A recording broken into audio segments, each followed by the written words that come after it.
Carin, let me get this straight. Are we writing a book together with David, or how is this working? I mean, is it about, yeah? I don't know. I think the pandemic is full of possibilities, which is probably something we'll talk about today, and people from different places coming together. But it's something around sort of. I can agree as long as we the title of the book would be Quignon.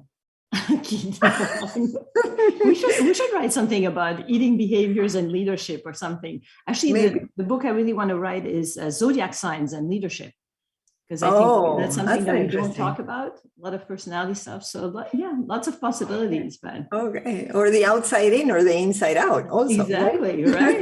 Yes. Okay, let's kick this out.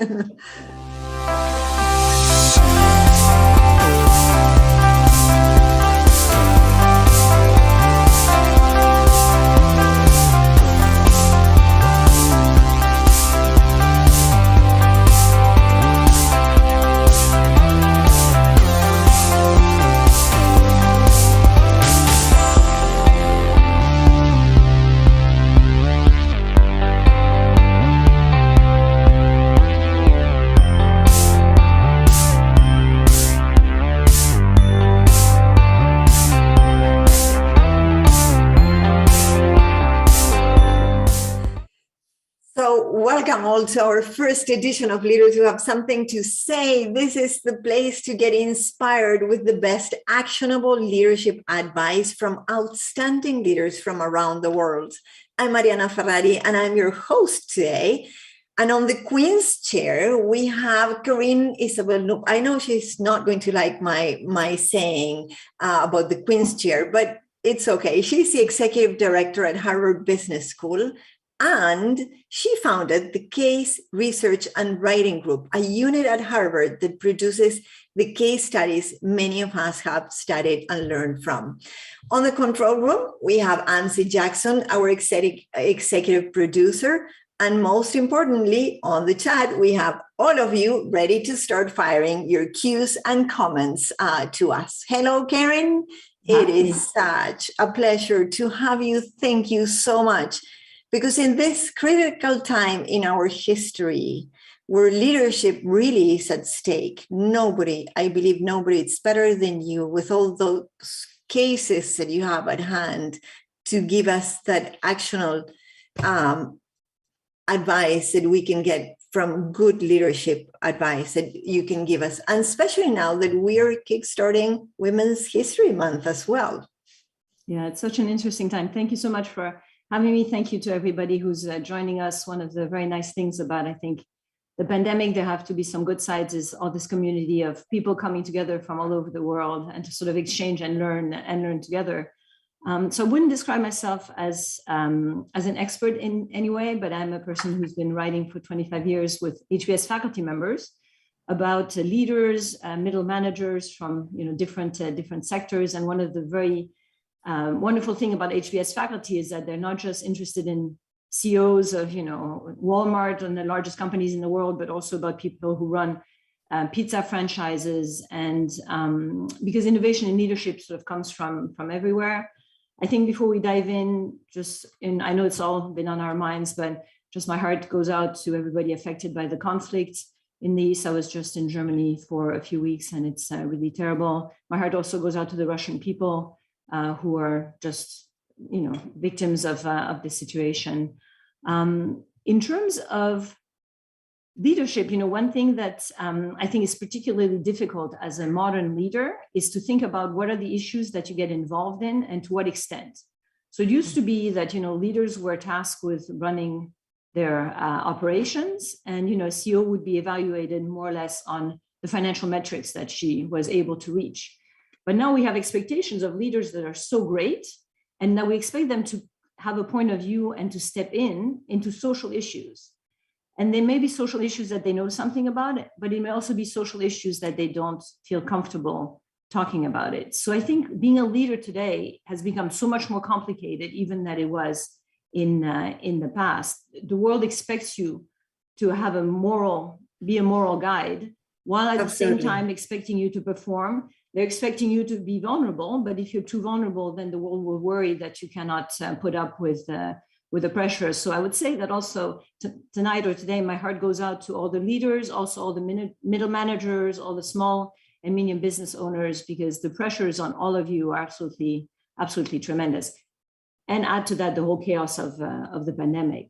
Yeah. Thank you for that, Carin, because I think that's a lot of empathy on your part. Now, the one thing that I would love to dive in, and because again, I believe this is the right time in our history, not only because of the Ukraine crisis, but throughout this past maybe 4 years, about diversity of thought.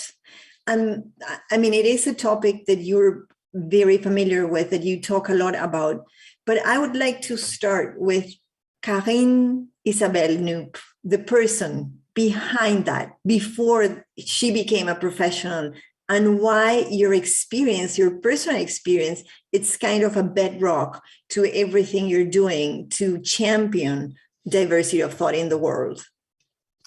Oh, so you're going to take me way back to my contrarian toddler days. I know. Okay, so I was born in Mexico, still very, very fond of the continent. My father was there for the Olympic Games and absolutely fell in love with the country, had been there for 17 years and then came back when I was one. My mother's French and my parents are from very different backgrounds. So my German family are dairy farmers, basically, and the French side more of a political and sort of business culture. So I think as a little kid, I grew up between many different worlds. My parents were also different religions. So I guess different nationality, different religion, very different social classes. And then you overlay onto that very different personalities. My mom's idea of a good time was parties. My father's idea of a good time was, the ring of the Wagner's operas and things. So I maneuvered between two worlds all the time and many different worlds. And I think I got to understand that people's points of views are very much shaped by the backgrounds that they occupy, by the stories that they heard as kids, by the stories that they developed about themselves. The one thing that both my parents had in common was that they were kids of the war. And they also didn't finish school because of the drama that they went through. So your question is interesting. So I think that I grew up not knowing really where I belong. And in not knowing where I belonged, I tried to belong everywhere. And I tried to, fit in. I tried to understand why people behave a certain way. And then in some ways, how many passports could you have? I'm not asking you how many do you have. How many could you have? So my Mexican passport is, when we pass the border, they call me El Bebé Dormilon because it's basically just a big white face with very blue eyes. Okay. I have a Mexican, I didn't renew it, but I'm German and American now. So those are sort of the dominant. And French, or not? Mm-hmm. Yeah, so the German, the French, the American, and the Mexican. Yes, in theory. And then we grew up and spent a lot of time in Africa. But your question is, I think this is also what attracted me to case writing. So basically the case method, some of our audience tonight may be familiar with it, but the idea is that you would present participants a set of facts that would enable them to disagree.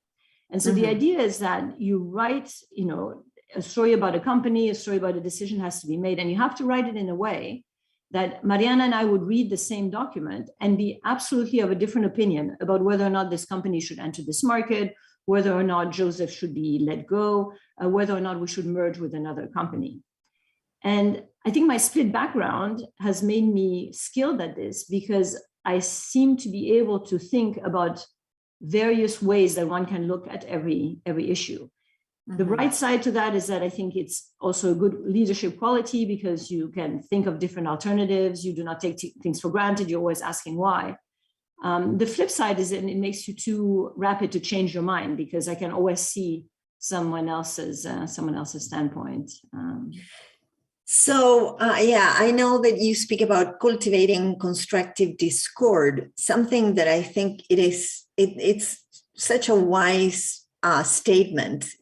How do we do that in organizations when we're living mandated by algorithms right now, that we're living in these cocoons of thought that, we believe this, so that's what we read all day. And that is what we take as a fact all day.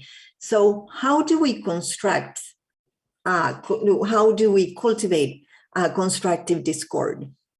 So I think it's going to be a real strategic imperative. So, companies are very committed now to all forms of diversity, but the real promise of diversity comes when people are able to express different thoughts and in the friction that occurs when people express different thoughts. The problem is that since we are growing up more and more in these echo chambers of our own persuasions, and then by doing so, we become very judgmental about those who do not think like us. So one thing is to be quite persuaded about your own values and principles. The other is to then reject another when they may be presenting different issues. So I think in companies, leaders have to be actually architecting disagreement. So it can take several forms. So it may be that in a meeting, I would say, I'm about to present, let's say, a launch for a product. And your role, Mariana, is to systematically try to tell us why it's a bad idea. So that you sort of oppose groupthink, or you. So as a leader, you're assigning me a role, so I have to wear that hat. Okay. Right. So I'm trying to separate the ideas from the people. So the problem with ad hominem attacks is that if you say something that I disagree with, I'm going to make you a lesser person instead of focusing on the nature of your ideas. This also leads to cancel culture. People say a lot of right things, and then you make a misstatement, or you say something that's bad, which I think has happened to all of us at some point, sometimes live, certainly sometimes in company, and often in our own hearts have we right. sinned with things that we shouldn't have thought or said. But this notion of understanding that ideas are expressions of people, but they're not people themselves. And then this culture of in meetings saying it is okay to disagree, and I'm going to make it easy because I'm going to be expecting this as a leader. Another thing I did in my childhood was Lincoln-Douglas debate, which is when you go into a space, you flip a coin. And if it's heads, you're for the death penalty. If it's tail, you're against it. And we had to alternate all day between these various points of views. And it really helped you build empathy also for how others think and how they construct their arguments. That is so interesting. And you know what? It brings me to my next question. Do you think that it takes empathy or curiosity to embrace diversity of thought? Is it empathy, curiosity, or maybe both, or maybe it's something else? So I think it's reasonableness. I think it's potential. I think if you do not challenge people to think differently, if you don't make it comfortable for them to express different views and really bat ideas around, then I think you've lost an opportunity. So I don't think it's empathy. I have a little bit of a challenge with empathy because I don't think that I can ever step into anyone else's shoes.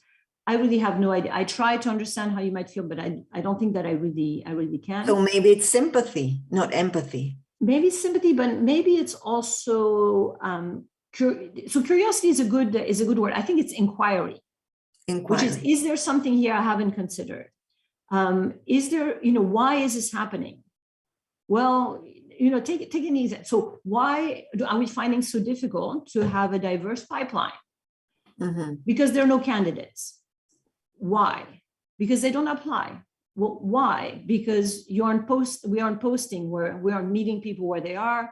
We have jobs that have credentials. So that recently I learned that instead of asking why, which when you ask why, sometimes a person would feel very challenged, like, why are you doing that? Ask how. How is it that we don't agree? In what, how and what? Yes. It's like, yes, that's perfect. That is better. And I think, it may not be why are you doing this? It may be why are we in this situation sort of collectively? Or how did we come to this situation? How do we come to this? What are the assumptions that we've made? Right. What are the things that nobody has contradicted or called us on? And there to have somebody sort of take an active stance. I think when you encourage also active disagreement, and Adam Grant writes about this, it makes you conscious of all the stereotypes that you have. Yes. And then I heard from you a phrase that I love, is that when you disagree, innovation happens. And I love that. Can you dig deeper into that thought?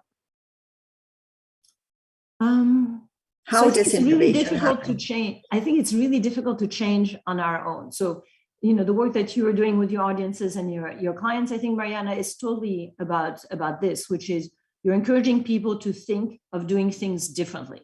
Yes. And the doing things differently is not getting a new job. It's not getting a new outfit. It's actually sort of working on yourself. And in trying to do things differently, you are innovating your future. So you're sort of creating a new, which I think is the origin.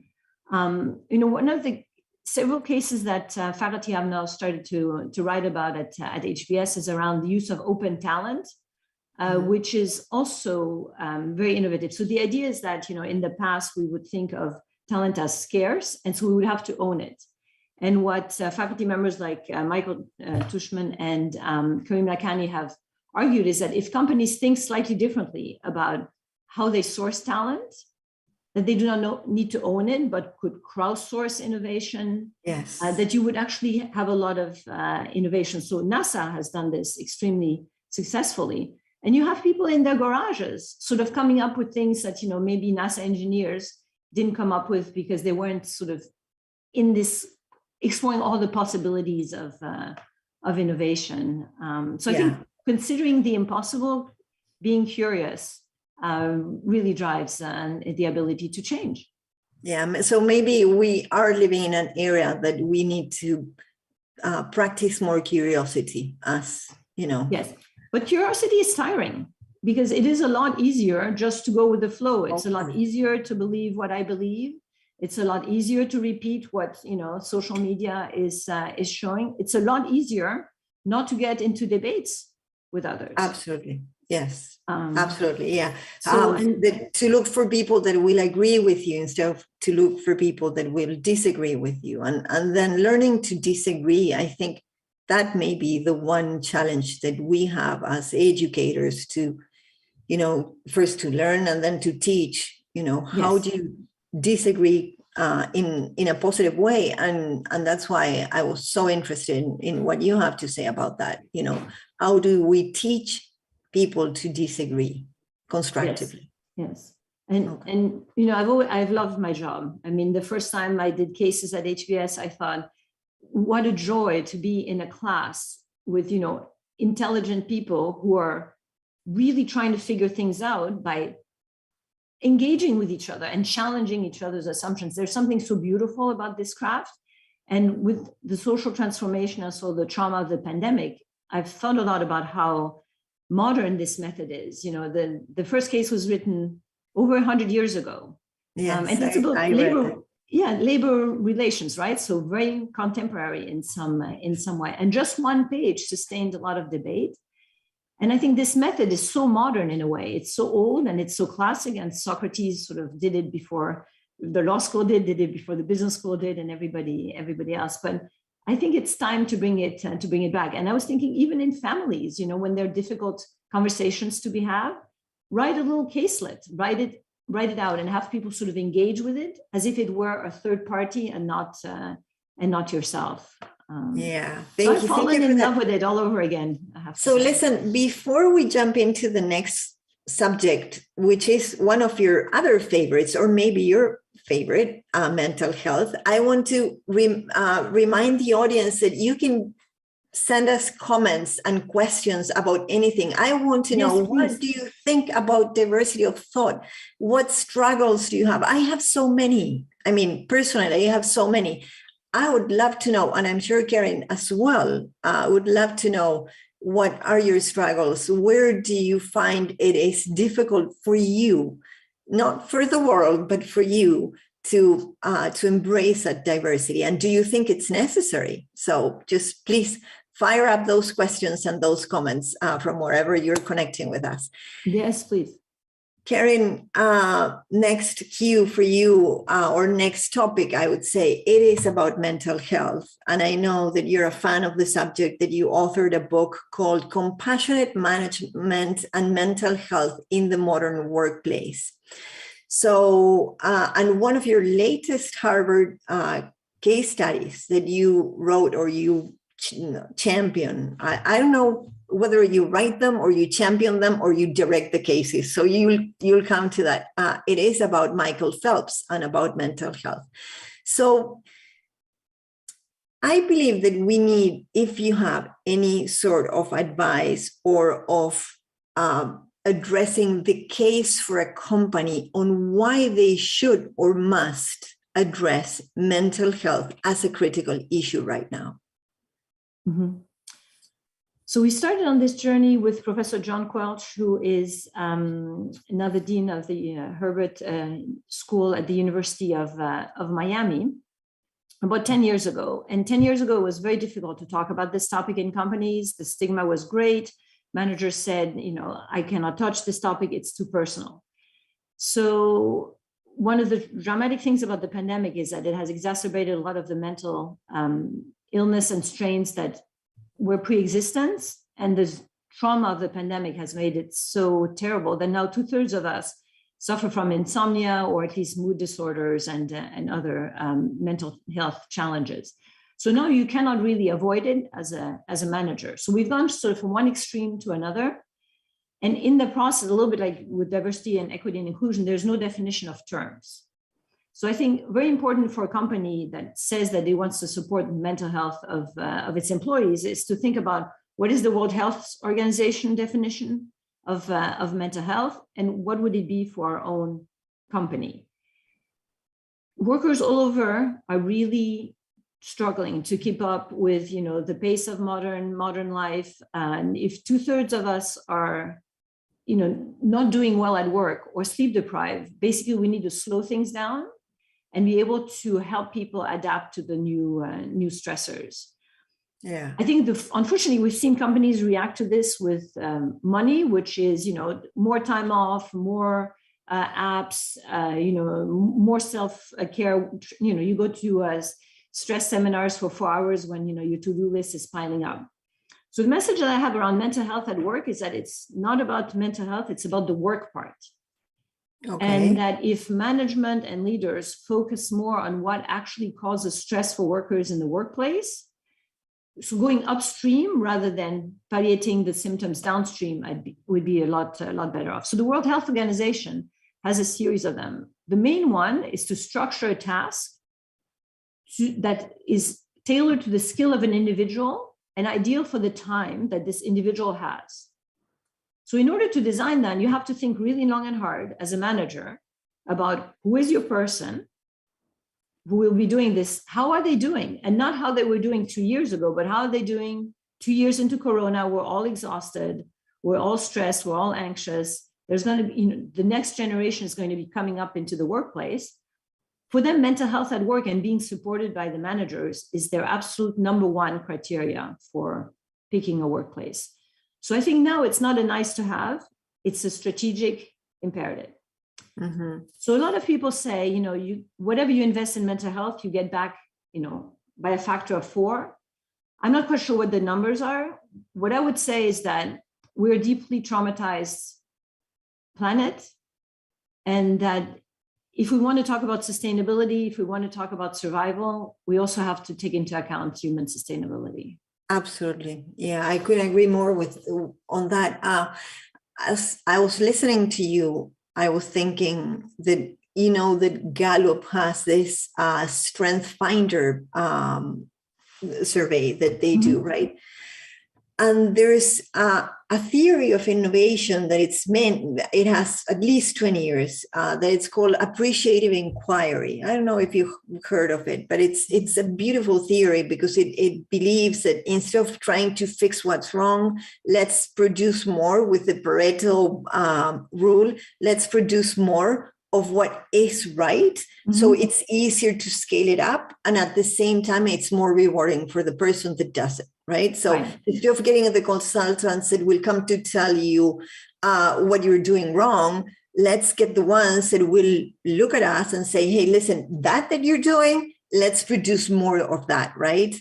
So I'm thinking how motivation plays into mental health so big. We just had a program that it was about, it had all these components.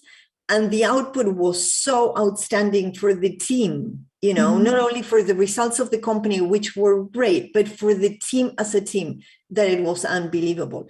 And because maybe it was having all those components, and if companies focus more on what your strengths are, when you are in your zone, you cannot be depressed. That's like as simple as that. So yeah, I think that we have to talk more about, all of these issues and how we can help people to be their best selves all the time, which of course will be better for companies. Right. So this was one of my hope early in the pandemic. Actually, I think this was one of my very first posts around the fact that the pandemic was going to rewrite the rules of work. And it was actually going to force managers to stop sleepwalking through their tasks. Yeah. Because until the pandemic, I didn't really think about people's home life. I didn't really think that much about, when my people were going through, what inflection points were happening. And I think in the pandemic, we've gotten better at talking to each other. So I just lost a parent. And, I felt very comfortable telling my team. I felt very comfortable telling my boss. And that evolution, I think, is really quite powerful. The other thing that I would say about this notion of what we can do well is we're often seeking purpose in the grand scale.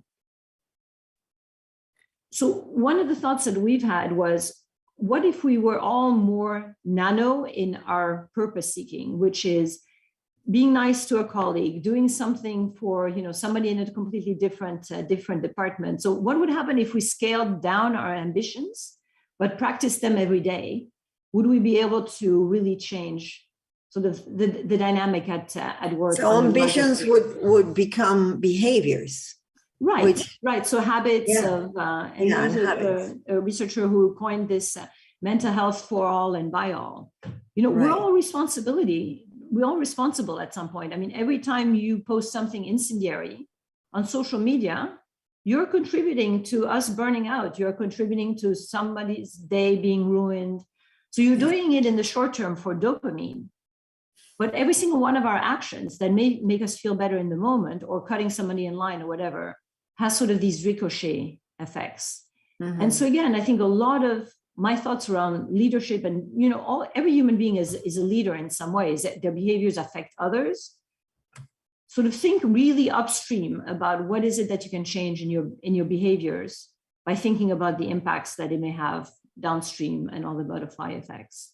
Yeah, absolutely. So last thing that I wanted to point out to our audience is something that you also say that I think it's so good that they have to hear it. And it is a phrase that you say, make sure that you espoused the theories, that your espoused theories match your practice or your actions, right? So you were saying like honesty is good. So what are you doing as a honest person, basically? Can you elaborate on that? So Chris Argyris, who's one of the legendary faculty member at Harvard Business School, sort of distinguished that we have espoused theories, which is I'm all for diversity and inclusion, but then we have theories in practice, which is I'm going to oppose zoning reform in my neighborhood because I like my neighborhood just the way it is.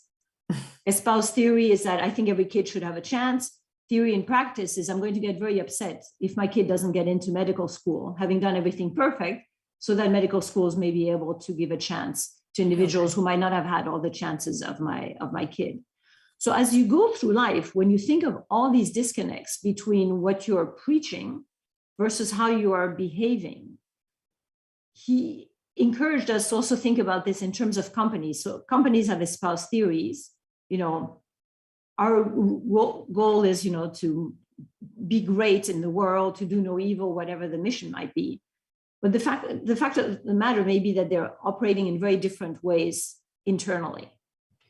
In companies, when there's a big disconnect between what companies are pretending to be, modern, inclusive, supportive, and yet you find out that they have a highly toxic work culture, when employees are in this situation where they're living between what seems to be what is being told versus what is actually happening, that's a source of tremendous stress at work. You saw the Wells Fargo employees, for example, really showing a lot of distress.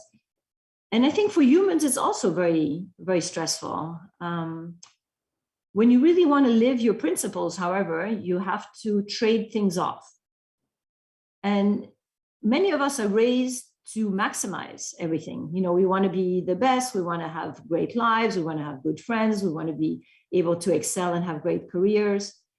And sometimes it's really difficult to figure out, what am I going to give up to build the world that I claim that I want? And usually there's some trade-off involved there. What am I doing every single day, right, to live that world or to build that world that I want to live in? Yeah. Right.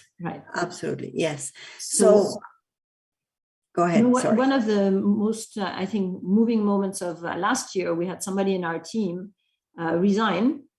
Mm-hmm. And he made a wish that we replace him with an underrepresented minority candidate. And so here, to me, is absolutely the example of a person living his espoused theories, which is he went to the anti-racism workshops, did all of that, but then he actually went beyond to say, what is it I can concretely do to make a difference in the world at my level? So was it something like he said, get the candidate, get a minority candidate, and I will resign? Or did he resign and said, get a minority candidate? He resigned and expressed the wish that he was doing so that he would make space. Okay, good. For a younger person and a person who might have had different opportunities than the ones that he was blessed with. Lovely. Well, congratulations to him. And of course, I'm sure to you, because you did find that person, right? Mm-hmm. Yes. Okay. So excellent. Carin, well, to all of you, again, we have the questions. So Max is going to help us pop up comments or questions that came out in the audience. For all of you, I just want to tell you to make sure that you follow Do It, our company, to get the lives every single week that we're going to be doing lives on Sunday. And next Sunday, I have someone that, Carin, I want you to meet him, because he is a Brazilian guy who's leading a company by the name of Medtronic, Medtronic for sure. And he's a leader with purpose, or a revolutionary leader in a traditional company. So I love what he has to say, and I invite all of you here to listen to Felipe next week, because if you think that you cannot make changes in your company because this is the way it has always been, it is another phrase that we all listen to all the time, then our next guest next week is going to come up with that. So the question for you, Carin, is what are companies doing in order to identify how healthy in terms of mental health their employees are? Good question. Great question from the audience. Thank you so much. Yes, thank you for engaging. So yes, great question. And it's one where there's actually a lot of debate in the community around the nature of the data that is being collected, and to what extent, there's data compliance and data privacy. So you've seen a lot of people analytics companies pop up, and they're doing scans and engagement reviews. Turnover is often a sign in a company about how well people are doing. I think pulse surveys also work. At Facebook, they ask, does your manager care? So there's an explicit question around, do you feel supported by your manager? You're seeing companies doing more explicit asking of employees, how are they doing? So this is also something that we saw in the pandemic, which is people actually asking each other, are you how do you feel? You're seeing companies pairing people up. So mental health buddies, trying to find solutions at a local level. And then I think there are companies who are also investing in training. The biggest source of stress at work is your manager.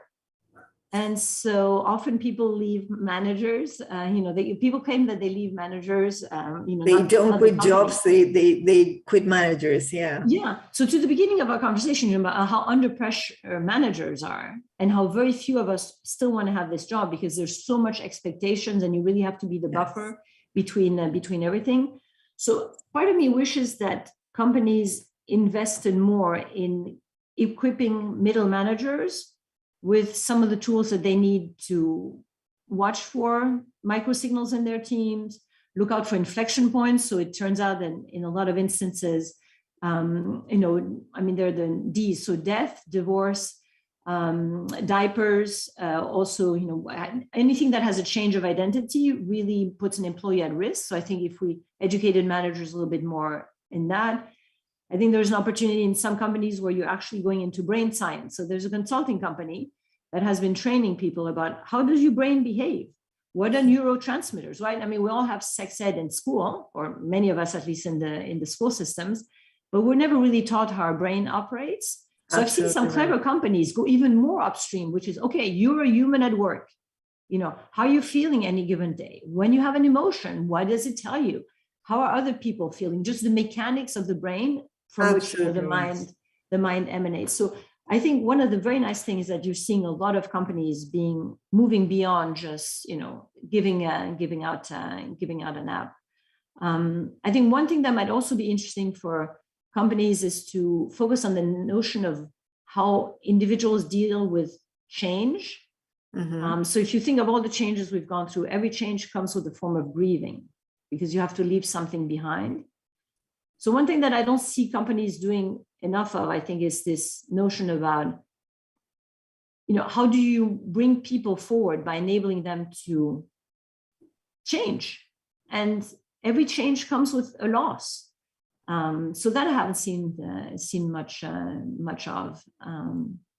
That is so interesting. Yeah, what can you leave behind so you can embrace this new need that your company has? Yeah. So Felipe will talk about this, I'm sure, next week. But digital transformation is on everybody's mind.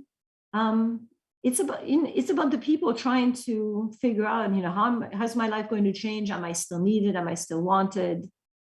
So that I haven't seen many companies do a lot of things. Absolutely. There. Yeah. Well, thank you so much. Carin, before we leave you, I believe that Amsi, our producer, he told me he got a message for you today from a friend of you, Tina, that she used to be a friend of you from the nightclubs. Does it ring a bell? That could be. I don't look like it, but I used to be quite the Mariana. Amsi, can you put the message?